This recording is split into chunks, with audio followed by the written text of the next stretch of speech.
Welcome to Deleted Saves. On this episode, Wasteland 3 on PS4. So often in post-apocalyptic media, the creators focus on boiling, blasted, waterless, irradiated deserts, particularly if the source of the devastation is nuclear in nature. What they do not address is what would happen if the world's weather patterns were instead upset to the point of extreme weather that could last for years, and not just unstoppable drought. Let's stop by the garbage fires and warm our hands as we step into this post-civilization cold world adventure with 2020's Wasteland 3. As I stated in my review of Wasteland 2, the previous game, this property was directly responsible for the existence of Fallout, mostly because the property was lost to Interplay decades ago, but was regained by InXile Entertainment as the original Wasteland creator, Brian Fargo, now headed the studio, and EA didn't want the property anymore. Wasteland 2 was overwhelmingly successfully funded by Kickstarter, and for my money, remains the superior, darkly humorous post-apocalyptic role-playing game, especially in the light of what the original Interplay team, and later Bethesda Game Studios, had been doing with the Fallout franchise for the whole of its existence. Which, for me, in the Fallout series, my thoughts on the games have ranged from boredom to not understanding why people love the titles. Not for the first time in my gaming experience have I not understood or cared for why the general gaming public likes a thing, to love, to even more love, to profound disappointment, to complete disinterest. In case you're keeping score, dear listener, those individual thoughts go in exact chronological order of the mainline Fallout titles, including New Vegas and Fallout 76. Wasteland 3 continues its success as the superior title.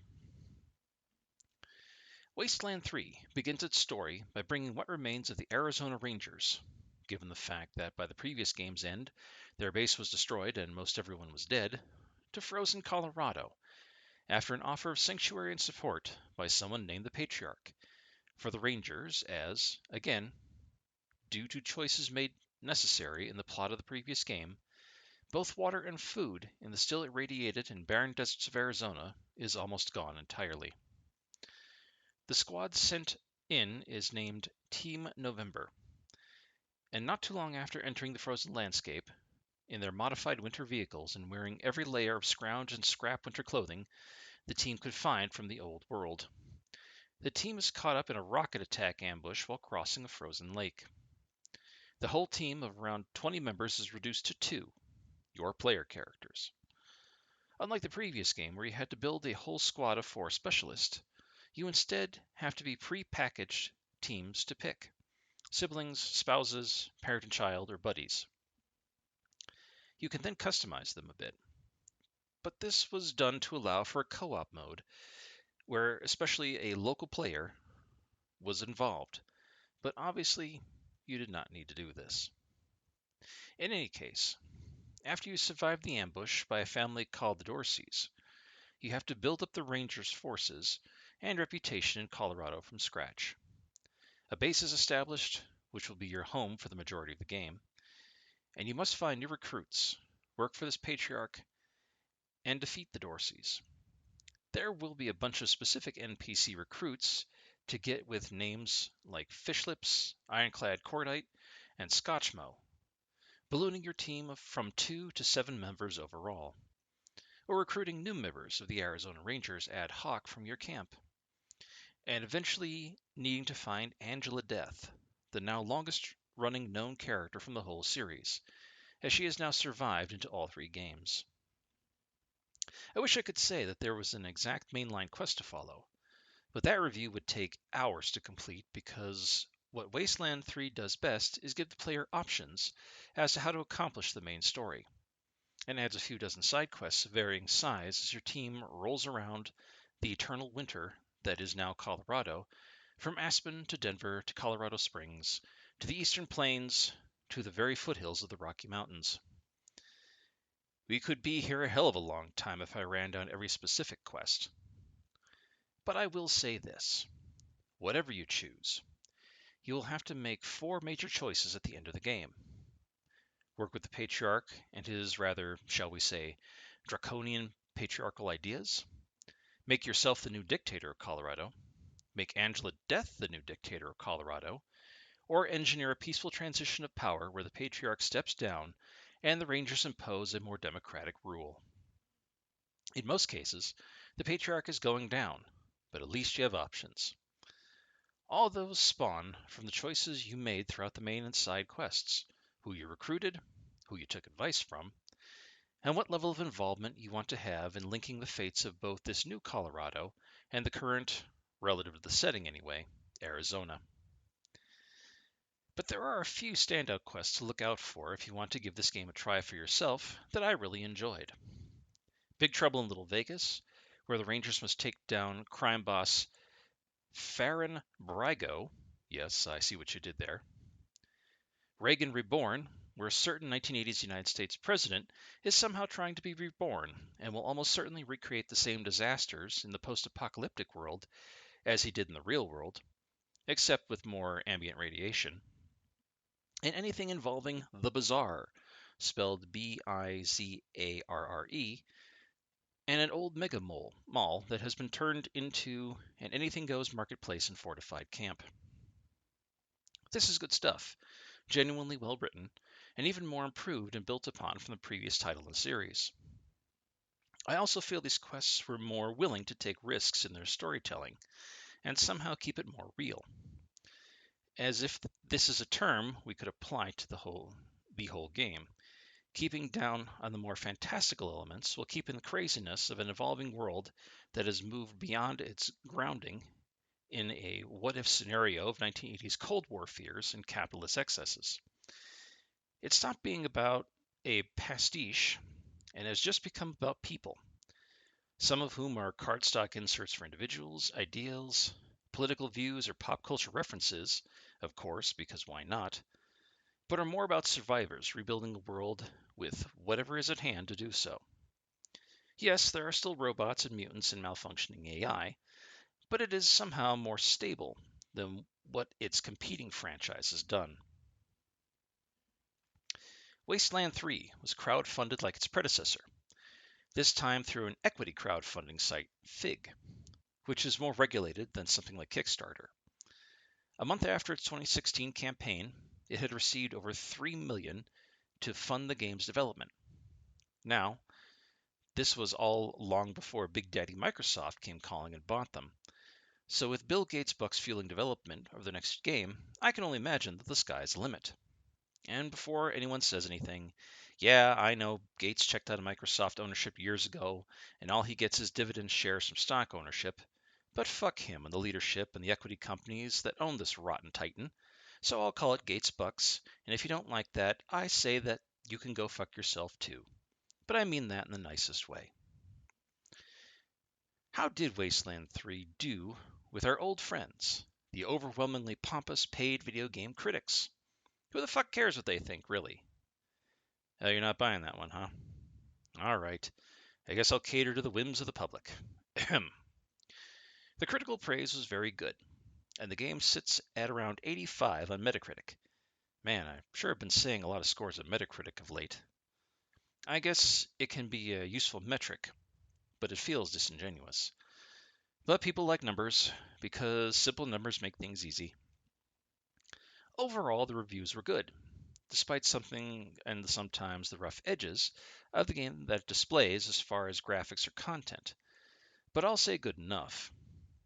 It was even put up for the category of Best Role-Playing Game of 2020 at the 2020 Game Awards, but it lost out to Final Fantasy VII Remake, which, I mean, yeah, I get that. It's fucking Final Fantasy VII Remake, the biggest weeb penis to ever crash land with a wet thud on American shores. Hell, I've even reviewed that game and enjoyed the hell out of it for what it was. But trying to compare FF7R and Wasteland 3 is like trying to compare an AK-47 and a pointy stick. Yes, they're both broadly weapons in a sense, but everything after that couldn't be more different. But this is the world we live in, and we must keep it simple. But before we leave critic and development corner, I do want to point out one weird thing about the development of Wasteland 3. Studio lead Brian Fargo reached out to and got help from one Mary Ramos, who in her day job has long collaborated with famed director Quentin Tarantino as his music supervisor for his movies. The thought was that in the post apocalyptic society of the future, they would have no context for the music we would leave behind. So they were able to create a soundtrack for the game that featured remixed, updated, or post apocalyptified versions of such songs as the Welcome Back Kotter theme song, Bible songs, various American anthems, and even a version of 1980s dance club classic and radio hit Everybody Have Fun Tonight by Wang Chung. If you were born after 1990, please look that one up on your own. I refuse to re-explain the 80s on this show.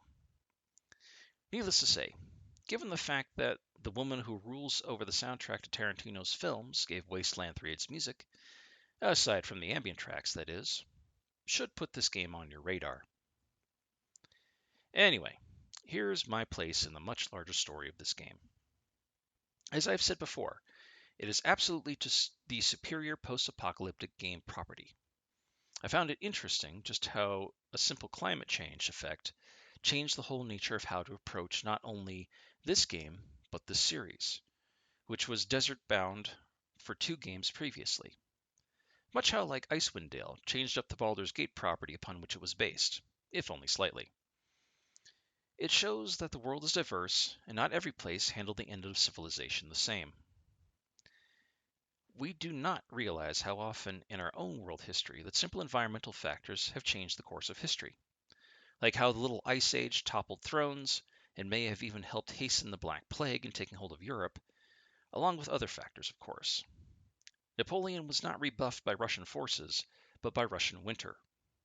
The Mongols, the greatest conquering force of their age, spared the islands of Japan because of 2 typhoons, not because of its warriors. Sure, not everything in history has been changed by the weather. Most of the things in human history are based on human decisions. But those decisions are affected by the planet upon which we live. And it would seem that even in the post-nuclear world, those factors come into play, provided your team is willing to explore them and challenge themselves to take this into account. As opposed to, say, other game studios I could mention with more clout that have had trouble figuring out how rain works. But the story was well worth it too. Sure, this genre of game cannot help but come with lots and lots of pop culture baggage, Cold War musings, 80s references, and a huge helping of video game cheese. But clean some of that off and make your goofy reference jokes a little bit more dark and a little less outlandish, and you can have a game writing in this type of genre fiction with a lot more punch and a lot more staying power, which I feel the last 2 Wasteland properties have shown. Nothing against the first entry in the series, but it did come out in 1988, where PC role-playing games and their stories were just done differently than now, even though there is a direct line through the games. In any case, that comes down to sheer amount of choice available, between playable characters, paths, side stories to get involved in. Yeah, it's all good stuff. The good showing of Wasteland 3 also gives me hope for InXile's next project. No, it won't be a titular Wasteland 4, maybe someday down the road now that Microsoft is the money manager, for now anyway, until the corporate masters decide that they are not making all the money that they had hoped for. But it will be a title that, at the time of this recording of this episode, will be called Clockwork Revolution. What does that mean? Who the fuck knows at this time? All we know is it is a steampunk RPG, yet another favorite genre of mine. Maybe we'll get another arcanum of Steamworks and Magic Obscura out of this. Maybe not. Only time will tell. But I can at least bet safely that there will be great choices that actually feel impactful, as opposed to so many games that claim to own about that only to lie through their teeth. I just know I won't be playing it on console because the game will be Xbox exclusive, so I'll have to grab it off of Steam when it comes out. No worries. Sometimes having a foot in the PC gaming world has its advantages. In any case, InXile remains a studio you need to keep your eye on if you aren't already. Wasteland 3 is another amazing game by the inheritors of Interplay. It is another CRPG, or just RPG in general, that comes with a high recommendation from me, although I may be biased, considering its history. I also know my opinions don't mean shit in the wider scope of things, but don't let that stop you. If you feel you need something different in the post-apocalyptic genre than what is on offer currently, give it a shot. Colorado could always use a few new rangers. Thank you for listening. Deleted Saves would like to thank Brad, Keith Gasper, Orden Wells, and Mass Lama for being patrons of the show. If you would like to become a patron of the show, please go to patreon.com and check out Deleted Saves podcast. All donations go directly towards maintaining the show itself. Thank you.